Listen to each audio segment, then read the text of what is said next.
सत्ता में आगे बढ़ते हैं ऐसी तस्वीरों के साथ जिसमें आम लोगों की चिंता है, जिसमें खतरनाक कुत्तों वाला खौफ है। पिटबुल जैसे वो खतरनाक कुत्ते जो किसी की जान भी ले सकते हैं। पिटबुल जैसी खतरनाक नस्ल के डॉग पालने वालों को ये वीडियो जरूर देखना चाहिए और सोचना चाहिए कि ज्यादा जरूरी इंसानों की सुरक्षा है या खतरनाक डॉग पालने का शौक। ये वीडियो पटियाला का है, जहां घुमन नगर में एक पति पत्नी घर खरीदने के सिलसिले में एक प्रॉपर्टी डीलर के साथ एक घर पर पहुंचे थे। प्रॉपर्टी डीलर ने जैसे ही घर की घंटी बजाई, अंदर से पिटबुल नस्ल का कुत्ता बाहर आ गया और सीधे बाहर खड़े पति पत्नी पर हमला कर दिया।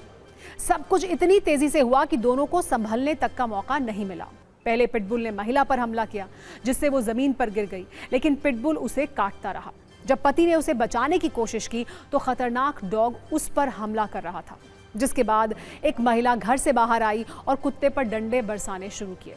इस दौरान 5 से 6 और लोग डंडे लेकर पहुंचे। सबने पिटबुल को करीब 40 से 50 डंडे मारे। इसके बाद ही उसने उन दोनों को छोड़ा, लेकिन तब तक वो 25 से 26 बार दोनों को काट चुका था।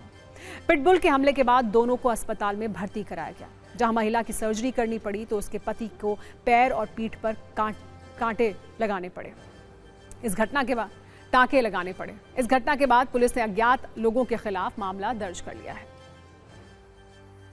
ਜਾਂਦੇ ਸਰ ਜਦੋਂ ਕੁੰਡਾ ਖੁੱਲਿਆ ਤਾਂ ਸਾਡੇ ਕੁੰਡਾ ਖੁੱਲਦੇ ਹੀ ਸਰ ਸਾਡੇ ਕੁੱਤੇ ਨੇ ਹਮਲਾ ਕਰਿਆ ਜੀ। ਜਿਹੜੀ ਕੁੱਟੀ ਅਸੀਂ ਦੇਖਣੀ ਸੀ, ਪਿਟਬੁਲ ਕੁੱਤਾ ਸੀਗਾ ਜੀ। ਉਹਨੇ ਸਿੱਧਾ ਹਮਲਾ ਹੀ ਕਰਿਆ ਸਾਡੇ ਤੇ, ਜਿਸ ਤੇ ਮੇਰੇ ਤੇ ਮੇਰੀ ਵਾਈਫ ਦਾ ਬਹੁਤ ਨੁਕਸਾਨ ਹੋਇਆ ਜੀ। ਮੇਰੇ ਪੂਰੇ ਸਰੀਰ ਤੇ ਟੱਕ ਹੈ ਜੀ, ਮੇਰੇ ਬੈਕ ਤੇ, ਮੇਰੀ ਲੈਗਸ ਤੇ। ਮੇਰੀ ਵਾਈਫ ਦੀ ਸਰਜਰੀ ਹੋਈ ਹੈ ਜੀ। ਉਹ FIR ਅਸੀਂ ਦਰਜ ਕਰਤੀ ਹੈ, ਰਜਿਸਟਰਡ FIR ਨੰਬਰ 137, ਜਿਹੜੇ ਕੱਲ ਵੀ ਧਾਰਾ ਦੱਸਿਆ ਸੀ 291 ਤੇ 125 BNS ਦੇ ਤਹਿਤ FIR ਦਰਜ ਕਰਤੀ ਹੈ। ਉਹਨਾਂ ਨੇ ਅਨਨੋਨ ਬੰਦੇ ਦਾ ਨਾਮ ਲਿਖਾਇਆ, ਉਹਨਾਂ ਨੂੰ ਪਤਾ ਨਹੀਂ ਹੈ ਕੁੱਤਾ ਕਿਹਦਾ। ਵੀ ਅਸੀਂ ਹੁਣ ਪਤਾ ਕਰਦੇ ਹਾਂ ਵੀ ਕਿਹਨਾਂ ਦਾ ਕੁੱਤਾ, ਤੇ ਉਹਨੂੰ ਅਸੀਂ ਨਾਮਜ਼ਦ ਕਰਨਾ ਹੈ। It is a very scary and regrettable incident. ਪਰ ਇਹਦੇ ਵਾਸਤੇ ਨਾ ਜੀ ਸਾਡੇ ਵੱਲੋਂ ਆਲਰੇਡੀ ਜਿਹੜੀ ਨੋਟੀਫਿਕੇਸ਼ਨ ਹੋਈ ਹੈ ਰਜਿਸਟ੍ਰੇਸ਼ਨ ਦੀ, ਇਹ ਪ੍ਰਾਈਵੇਟ ਜਿਹੜੇ ਓਨਰਸ ਨੇ ਰੱਖੀ ਹੋਈ ਹੈ। ਥੀਸ ਆਰ ਫੈਰੋਸ਼ੀਅਸ ਡੌਗਸ, ਜਿਹੜੇ ਕਿ ਬਿਲਕੁਲ ਵੀ ਅਲਾਉਡ ਨਹੀਂ ਹੈਗੇ। ਕਿ ਜਿਹੜੀ ਇਹਦੀ ਰਜਿਸਟ੍ਰੇਸ਼ਨ ਦਾ ਕੰਮ ਹੈ, ਸਾਡਾ ਹੈਲਥ ਵਿੰਗ ਜਿਹੜਾ ਹੈਗਾ ਉਹ ਰੈਗੂਲਰਲੀ ਕਰ ਵੀ ਰਿਹਾ ਹੈ। ਤੇ ਇਸ ਤੋਂ ਬਾਅਦ ਵੀ after this incident we are going to be even more vigilant. Patiala से आई पिटबुल डॉग के अटैक की तस्वीरें सिर्फ डराने वाली नहीं है, बल्कि कई गंभीर सवाल भी खड़े करती हैं। पहला सवाल यह है कि जो पिटबुल इतना खतरनाक है, उसे घर में पालने की जिद आखिर है क्यों? ऐसे डॉग्स को पालने के लिए क्या रजिस्ट्रेशन, नियम और निगरानी जरूरी नहीं है? डॉग रखना शौक हो सकता है, लेकिन लोगों की सुरक्षा भी उतनी ही अहमियत रखती है। ऐसे में जिम्मेदारी किसकी है?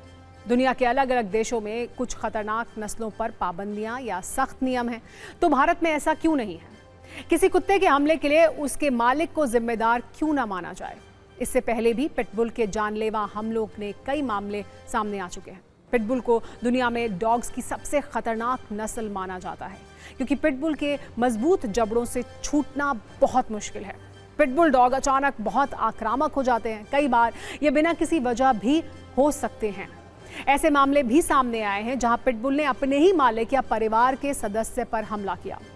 अमेरिकी संस्था के मुताबिक पिटबुल के हमलों में मरने वालों की संख्या सबसे ज्यादा है। अमेरिका में कुत्तों के काटने से 60% मौत पिटबुल के हमलों से हुई है। यूरोप के कई देशों में पिटबुल या दूसरे खतरनाक डॉग्स पालने पर प्रतिबंध या कड़े नियम हैं। भारत में भी कुछ शहरों और स्थानीय निकायों ने सख्त नियम लागू किए हैं। नोएडा, गाजियाबाद और चंडीगढ़ में पिटबुल को लेकर स्थानीय स्तर पर प्रतिबंध है।